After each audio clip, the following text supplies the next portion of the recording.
sommes revenus sur le plateau de cette émission après cette courte transition que nous venons d'avoir. Apprenons-nous maintenant les conditions pour une fille, la préparation pour une jeune fille qui va entrer dans le mariage. Si le jeune peut apporter beaucoup dans la vie d'une jeune fille, on ne demande pas à la jeune fille de croiser tout simplement les mains pour attendre. Elle aussi doit se mettre en disposition, elle doit se préparer à affronter son nouveau défi qui est la vie conjugale. Parce que là, il s'agit des responsabilités auxquelles elle doit faire face. Alors, je disais donc tantôt que la jeune fille a beaucoup à apporter, beaucoup à mettre en évidence en termes de préparation. D'abord spirituellement, parce que vous savez, c'est une affaire qui, elle doit avoir une forte mentalité. C'est-à-dire, dès que cette histoire a déjà frappé dans son mental, elle doit savoir qu'elle ne sera plus désormais une jeune fille comme tous les autres avec qui elle est au quartier. Elle va passer d'un statut à un autre plus grand. Et alors, qui dit grand statut dit aussi grande responsabilité. C'est ce qui fait que vous allez voir qu'auparavant, on dit qu'il y avait plusieurs veuves en Israël, mais le choix fut porté sur une seule, celle de Sarepta. Il y avait aussi tout de même plusieurs vierges en Israël, mais le choix s'est porté sur Marie. Je ne pense pas que c'était de manière hasardeuse que le choix fut porté sur Marie. Elle n'était pas la seule vierge, mais nous comprenons déjà que Dieu ne l'a pas fait pour rien. Marie, en dehors du fait qu'elle soit vierge, je crois qu'elle a eu des prédispositions qui ont attiré la volonté, le destin vers elle. Marie vivait en préparatif de quelque chose de plus sacré. C'est pourquoi l'ange n'a pas tardé d'aller vers elle, car toute sa vie, toute sa méditation, toute sa pensée était focalisée sur cette grande promesse qu'elle lisait longtemps et se demandant comment est-ce que ça arriverait, quelle est la personne capable de porter cela. Je pense que ça l'engageait à mener une vie totalement différente, une vie qui était tellement liée à cette chose-là et qui la mettait en condition d'être elle-même le réceptacle qui portera cette chose, et la chose arriva. C'est pourquoi je parlais de préparation. La femme, on n'attend pas qu'elle dresse des grands immeubles pour prouver qu'elle peut garder un homme, sinon nous renverserons la tendance de dire qu'on attend que c'est l'homme, la femme qui prépare la maison où l'homme va entrer, qui arrange un gros salaire pour nourrir l'homme qui va la prendre. Non, c'est plutôt le contraire, mais la femme doit travailler à venir apporter du secours, un saint secours à ce monsieur, et elle doit travailler beaucoup plus son caractère. Et c'est pourquoi je voudrais amener tous les jeunes qui veulent se marier à commencer par là, révérend. C'est-à-dire, lorsque vous avez besoin d'une femme, notre saint prophète dit, allez dans une petite église du Saint-Esprit et trouvez-vous cette petite femme-là remplie du Saint-Esprit qui a été bien éduquée par un humble pasteur. Allez trouver, donc n'allez pas trouver du n'importe quoi. Vous voyez, Marie n'était pas ce genre de fille qui, parce qu'elle est belle, étaler sa beauté n'importe où, comme un champ de maïs au bord de la route, où tout le monde peut venir cueillir et faire du n'importe quoi. Elle se respectait, elle démontrait un certain comportement d'une femme qui bientôt va changer de statut. Donc c'est ce que je crois. Vous qui voulez vous marier, trouvez-vous une fille née de nouveau. Trouvez-vous une fille qui a du caractère chrétien. Parce qu'il ne s'agit pas de la beauté physique. La beauté physique, quelque part même, la beauté extérieure n'est qu'une véritable preuve d'un enfer intérieur qui brûle quelque part. Laissez d'abord la beauté là à côté, cherchez le caractère chrétien dans une fille. Voilà, si vous trouvez ce caractère, ça veut dire que cette fille a travaillé pour avoir ce caractère qui attire des jeunes fils de Dieu vers elle, comme une scie qui attire les abeilles. Donc il faut rechercher cela, la nouvelle naissance, le caractère, l'amour. Lorsque ce jeune homme prend cette jeune fille, ça veut dire qu'il aime cette fille-là, il voulait une créature qu'il aimerait, et la fille, en l'acceptant, ça veut dire qu'elle avait besoin d'un jeune homme qui l'aimerait, et alors elle apporte tout ce qu'elle a de mieux pour amener cet homme à maintenir l'équilibre de cet amour. Et voilà quelque chose que la fille a travaillé. Parlant de ce qu'elle a à apporter, révérend, il nous est dit dans le livre de Proverbes, chapitre 18, verset 22, celui qui trouve une femme trouve le bonheur. C'est une grâce qu'il obtient de l'Éternel. Je voudrais que vous sachiez que l'homme qui a besoin de cette jeune fille a besoin du bonheur. C'est-à-dire qu'il cherche quelque chose qui lui apporterait le bonheur. Vous trouvez donc que si une fille croise tout simplement les mains parce que l'homme est en train d'arriver, il est fort évident qu'elle n'apporte rien à cet homme. Mais si elle est censée être la source de bonheur d'un homme quelque part, ça veut dire qu'elle doit se mettre à l'œuvre afin qu'elle soit capable de produire le bonheur. C'est pourquoi j'insiste toujours, elle doit avoir un caractère soigné, un caractère chrétien. La Bible dit qu'on peut hériter de ses pères des maisons et des richesses. Mais une femme intelligente est un don de l'Éternel. Ce n'est pas un beau matin que n'importe quelle femme peut se lever du lit et Dieu dit qu'elle est un don. Non, une femme intelligente, pas une femme insensée. D'abord, Proverbe 14:1 dit la femme sage bâtit sa maison. Et celle qui est insensée la renverse de ses propres mains. La femme sage, et nous connaissons d'où doit venir la sagesse de la femme. On dit la crainte de Dieu est le commencement de la sagesse. C'est pourquoi si vous voulez une femme valable, cherchez une qui craint Dieu. Elle vous apportera le bonheur. Donc elle a beaucoup à travailler pour vous apporter ce bonheur. Et son travail est beaucoup plus psychologique, beaucoup plus spirituel. Elle est engagée à beaucoup de choses parce qu'elle sait ce qui l'attend. Voilà en fait. Voilà, merci. Apollo Bertrand, vous avez essayé de pouvoir comme ça nous présenter quelques conditions, tant chez l'homme que la femme, ou la jeune fille ou le jeune homme qui veulent s'engager dans le lien de mariage. Apollo Bertrand, puisque nous parlons des prédispositions, comment s'engager dans le mariage, en dehors de cela, est-ce que les parents ou alors le pasteur ne devrait pas également avoir un rôle à jouer dans la préparation pour aider le jeune homme ou la jeune fille qui doivent se marier? Quel devrait être le rôle du pasteur? Tout leader sage devrait comprendre ça. On parle bien d'un berger et des brebis. Quand on parle d'un berger, ça veut dire qu'il y a des brebis qui doivent être conduites, qui sont censées ne pas connaître leur chemin et donc doivent se remettre entre les mains d'un berger qui est le guide qui connaît le chemin. Même pour se marier, elle est censée être ignorante des réalités et le berger qui est expérimenté en la matière, chevronné en la matière, est censé l'accompagner dans tous ces événements de sa vie. Un homme sage, un homme digne, une jeune fille digne, lorsque le moment vient pour eux où ils commencent à porter envie l'un sur l'autre, parce que vous devez déjà savoir que le mariage doit passer par 4 étapes bien définies. Alors, ça passe par première étape, les fréquentations, là où une décision est finalement prise sur oui ou non, je veux faire ma vie avec cette fille. Deuxième étape, l'engagement ou le vœu de mariage. Donc là où 2 personnes prennent une décision et s'engagent devant Dieu de vivre ensemble. Troisième étape, les promesses. Quatrième étape, la cérémonie de mariage. Avant d'y arriver, lorsque déjà les deux se sont vus, après les fréquentations et ont décidé donc de s'entendre à faire leur vie ensemble, alors ils ne partent pas directement se marier. On ne veut pas voir ce qu'on voit en Occident ici. Qu'est-ce qu'ils font? Ils ont un conducteur spirituel qui est censé les guider sur le chemin pour que les choses se passent selon la volonté de Dieu. Parce que dans la prière, on a dit, Seigneur, est-ce ton plan? Et si c'est son plan, ça doit marcher aussi selon sa parole. Alors, la chose commune d'abord, c'est les concernés et leurs conducteurs religieux. Pourquoi je commence par là? Quand je dis les concernés, ça veut dire que l'homme qui veut se marier, dès que le désir est monté, il a parlé à son conducteur religieux.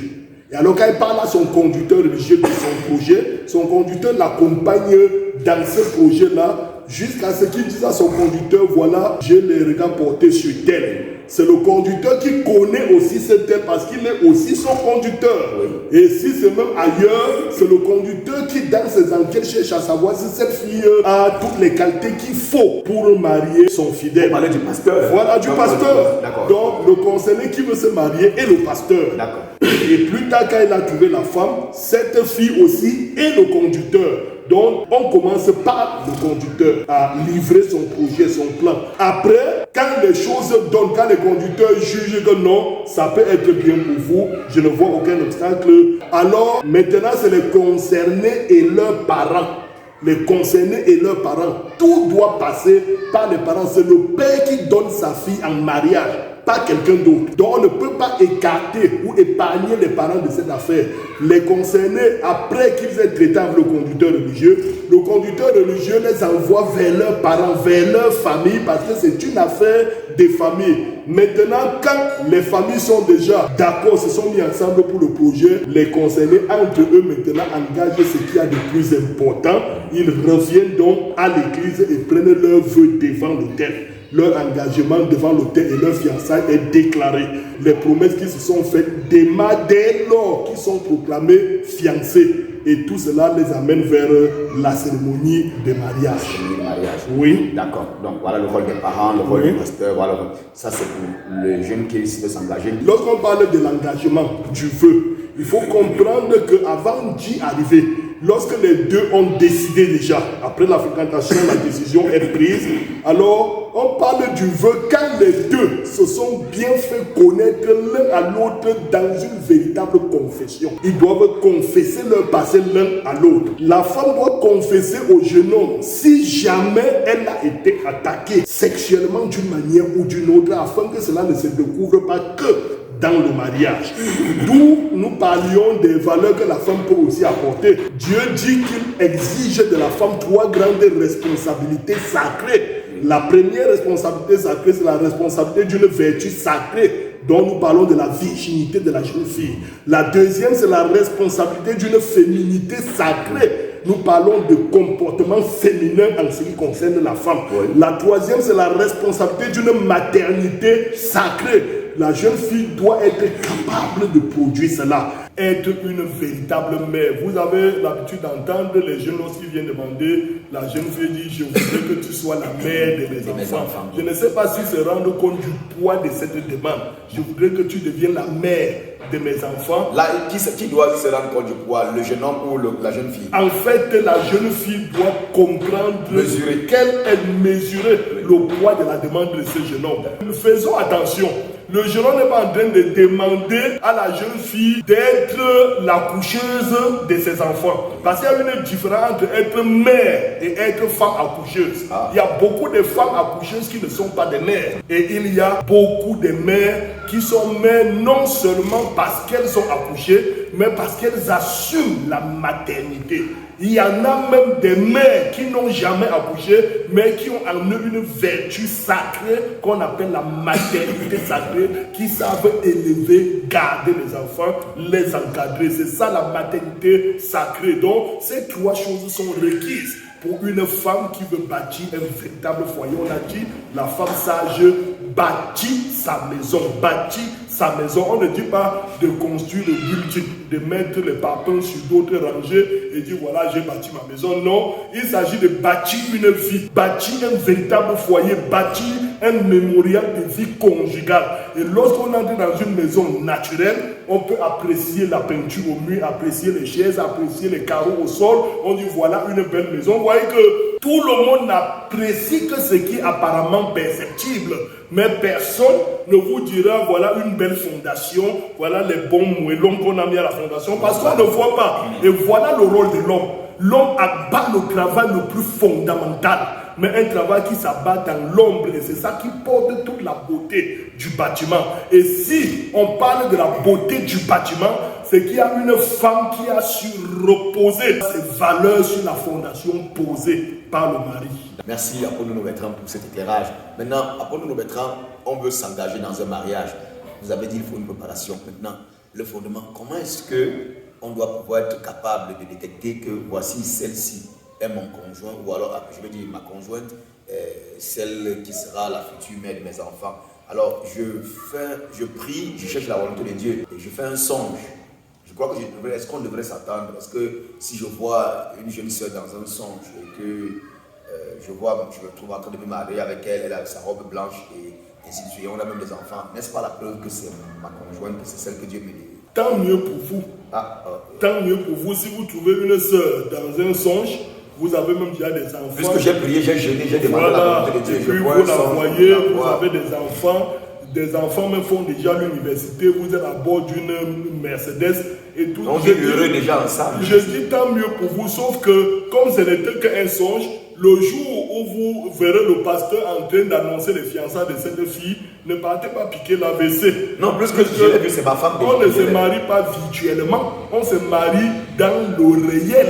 Et déjà en parlant du songe, vous savez que tous les songes ne sont pas tellement crédibles. Hein? Tous les songes ne sont pas crédibles. Bien que le songe soit un véritable don de Dieu, c'est un don secondaire. Ça veut dire que ça travaille au second plan. Et ce n'est même pas, on ne repose pas tout son espoir sous un songe jusqu'à ce que cela s'accomplisse. Alors, ce que je veux dire, la pensée première de Dieu pour avoir une femme qui soit votre femme, n'était pas de voir un songe, n'était pas de recevoir une prophétie ou une déclaration d'un quelconque prophète. Je déclare, ta femme viendra de Washington. Je déclare, ta femme sortira de la Russie. Oh, c'est très beau, je dis tant mieux pour toutes ces déclarations, mais sauf que ça ne répond à aucune norme. Si on lance comme ça et que par chance ça donne, je dis tant mieux. Tout ce qui viendra par la suite, tu n'auras rien sur quoi te reposer pour faire des réclamations. Bon, mais parfois on peut se confier au pasteur. Je rencontre mon pasteur puisqu'il doit intervenir. Papa, qu'est-ce que tu me conseilles? Alors voici ce que je te conseille. Voilà une sœur là-bas, je crois que tu dois prendre la sœur tant. Oui. C'est bien, en tant que berger, c'est de son droit, ça fait partie de son devoir. Il peut estimer que cette sœur soit une bonne fille déjà pour le mariage. Il te dit, voilà même une fille là-bas qui est bonne pour le mariage. Sauf que ce n'est pas le pasteur qui donne la femme à quelqu'un, ce n'est même pas le père qui donne la femme à quelqu'un, mais c'est toi-même qui fais le choix de la femme de ta vie. Et dans la prière, les réflexions, Dieu t'aide à te guider à la partie de la côte qui était sortie de toi depuis et qui maintenant doit retourner en place. Et si c'est la volonté parfaite de Dieu, tu ne trouveras que l'os de tes os, la chair de ta chair. J'ai bien dit tu ne trouveras, parce que posséder une femme, cela ne se fait pas en songeant, cela ne se fait pas en recevant des déclarations prophétiques, bien que toutes ces choses soient peut-être les dons de Dieu. Mais la Bible de Dieu me dit, j'ai bien lu cela, Proverbe 18, 22, c'est lui qui trouve une femme, trouve le bonheur. Trouver, on ne trouve pas ce qu'on n'a pas cherché. Donc quand la Bible utilise l'expression trouver une femme, ça veut dire qu'il faut chercher pour pouvoir y arriver. Et chercher engage beaucoup de choses. Même dans Proverbe 31, le verset 10 dit, qui peut trouver une femme vertueuse? Qui peut trouver une femme vertueuse? Elle a bien plus de valeur que les perles. Donc, vous comprenez ici, même Jésus a enseigné. Il dit, cherchez et vous trouverez. Frappez et on vous ouvrira. Et demandez et vous recevrez. Demandez, frappez, cherchez. Donc, pour le cas du mariage, vous demandez à Dieu, c'est bien, Seigneur, je vais déjà me marier. C'est bien, on a dit de demander. Maintenant, après avoir demandé, lève-toi, tu vas chercher. Lève-toi, tu vas chercher. La question, Pasteur Bertrand, comment saurais-je donc que c'est elle? J'ai demandé, je vais chercher. Comment déterminer que c'est elle? Il y a tant de jeunes filles, elle m'intéresse. Vous devrez avoir un scanner spirituel. Un scanner spirituel. C'est-à-dire que le milieu où vous vivez en tant que chrétien, qui soit aussi un milieu sœur. Même si ce n'est pas votre église locale, ça peut être une église sœur où vous avez déjà, vous êtes passé au scannage spirituellement avec le peu de grâce et d'espoir, de confiance que vous avez placé en Dieu et en votre pasteur. Vous pouvez, pendant que vous y réfléchissez, vous priez, le Seigneur peut vous orienter. Je n'ai pas dit que le Seigneur vous donnera un songe ou une prophétie. Il peut aussi vous donner un songe ou une prophétie parce que vous êtes déjà en prière pour la chose, mais aussi enlevons toutes ces chimères de nos têtes. Vous pouvez être en train de réfléchir comment faire pour ne pas décevoir Dieu dans mon futur mariage. Comment faire pour ne pas trouver une panthère au lieu d'une colombe. Comment faire. Et pendant que vous êtes dans cette prière-là, Dieu vous pousse par son esprit vers une direction. Et là, quand vous regardez une fille, vous ressentez une vibration de l'intérieur de vous qui vous frappe frappe comme une profondeur, appelant la profondeur. Et en approchant cette fille, vous vous rendez compte que c'est celle qui était préparée pour vous. Et les choses donneront comme le fer qui se rallie à l'aimant. Donc vous devez chercher. On a dit qui peut trouver. Qui peut trouver. Vous devez chercher, vous devez vous mettre au travail. Si ce n'est que le songe, la Bible dit dans le livre d'Ecclésiaste chapitre 5, verset 2 au verset 3, que tes paroles soient donc peu nombreuses, car si les songes naissent de la multitude des occupations, la voix de l'insensé se fait entendre dans la multitude des paroles. Ce que je veux ressortir au verset 3 ici, c'est que ce que vous appelez la femme donnée dans le songe, sachez que la majorité des songes naissent de la multitude des occupations. C'est-à-dire que vous êtes tellement occupé peut-être dans la journée que dans la nuit, votre subconscience se réveille et rediffuse tout l'événement qui vous a absorbé pendant la journée. Peut-être dans la journée, vous avez pensé au mariage, vous avez pensé à telle soeur que vous appréciez beaucoup, qui est tellement belle à vous, et votre subconscient vous parle le message la nuit. Il crée un film comme ça au sujet de vos pensées et puis vous donne un message comme une réalité. Vous dites Dieu m'a parlé. Non, c'est la multitude de vos occupations qui se sont reflétées par rediffusion dans votre vision. Il faut donc faire attention. On ne joue pas avec le mariage.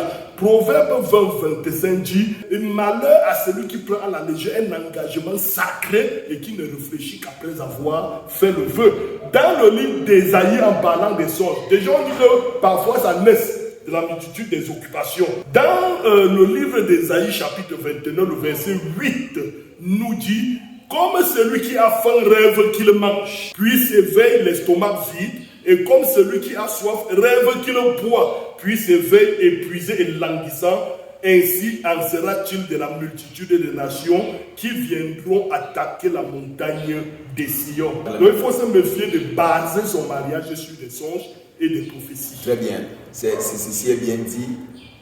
Nous devons prendre garde, prendre ces dons avec pincelle lorsqu'il s'agit de s'engager dans le mariage.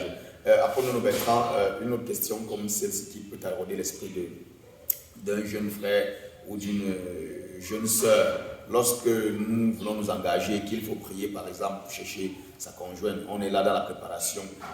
On entend souvent dire qu'il faut mettre des signes devant Dieu, il faut placer un signe, il faut mettre un signe si telle chose se réalise, ça va être. Alors, quel est votre avis? Comment est-ce qu'on aborde ça? Les questions des signes, il faut mettre, si la première sœur qui arrive à l'église, si c'est elle, si elle me salue ce soir, c'est que c'est elle, est-ce qu'il faudrait s'engager avec des signes comme ça? C'est toujours bien de fabriquer des religions individuelles, personnelles, mais de ne pas en faire une religion commune, de ne pas imposer sa religion personnelle à un ensemble au point où ça devienne la parole de Dieu ou la méthode générale. Il faut éviter. Quelqu'un a mis le signe, ça a marché. Comme Gédéon. Dieu lui a parlé par des signes.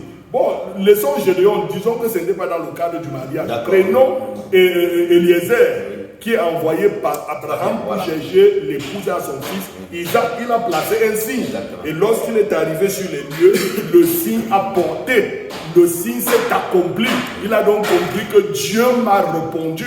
C'est-à-dire que Dieu lui a parlé par le moyen du signe qu'il avait placé. Dieu l'a exaucé par ce moyen.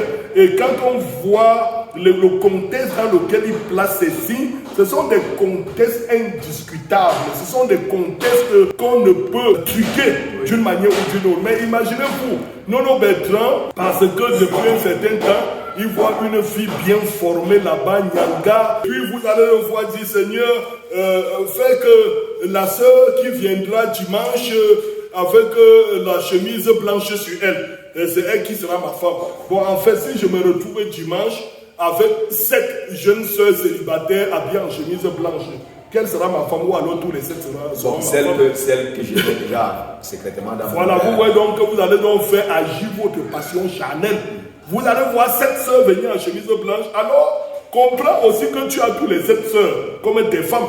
Et si tu ne veux pas ça, ça veut dire que ton instinct charnel est à la recherche de cet autre-là. Ce sont des signes vraiment que je dis. C'est aléatoire. C'est aléatoire. Voilà. Il faut éviter ça. Si je vois la sœur qui sera comme ça, si une sœur me donne quelque chose à la sortie du culte, je saurai que c'est celle que tu as préparée pour moi. Maintenant, tu seras à la sortie du culte, une maman vient te donner quelque chose. Une maman mariée avec 8 enfants. Donc, je comprends donc que le signe s'est accompli, c'est donc enfant. Il faut faire attention. Quand vous voyez le signe posé par Eliezer, Seigneur, que la jeune fille qui viendra pour puiser de l'eau et en puisant, qui fera boire tout le troupeau, qui me fera aussi boire, que celle-là soit l'épouse que tu as choisie à mon serviteur Isaac. Vous voyez, c'est des choses qu'on ne peut pas. Il y a des signes qu'on balance comme ça. C'est un peu comme vous entrez dans un milieu, dans le pays anglophone. Vous dites, Seigneur, que celui qui s'appellera John, ce dimanche, soit l'homme de Dieu que tu as choisi pour moi. Ou même l'homme de ma vie, même la jeune fille aussi dit ça. Ou l'homme de ma vie, c'est la jeune fille qui dit, celui qui sera John. S'il y a un John, ce dimanche, je saurai que c'est celui que tu m'as envoyé. Mais vous arrivez à l'église, une église de 75 personnes, il y a 70 qui s'appellent John. Et peut-être même le pasteur. Peut-être même le pasteur s'appelle John. Bon, tu vas faire comment? C'est quand même des choses dont il faut éviter. Il faut suivre la voie de la parole. Mais il ne faut pas écarter que Dieu fait des exceptions, des choses extraordinaires. Parce que le cas d'Adam, Adam n'a pas choisi sa femme. Dieu a choisi une femme pour lui. Mais Dieu ne t'a pas dit que pour te marier, couche-toi, tu dors, Dieu lui-même choisit une femme, il met à côté de toi. Non, il a après ça donné des recommandations. Quand on regarde le cas d'Eliezer, il a placé le signe.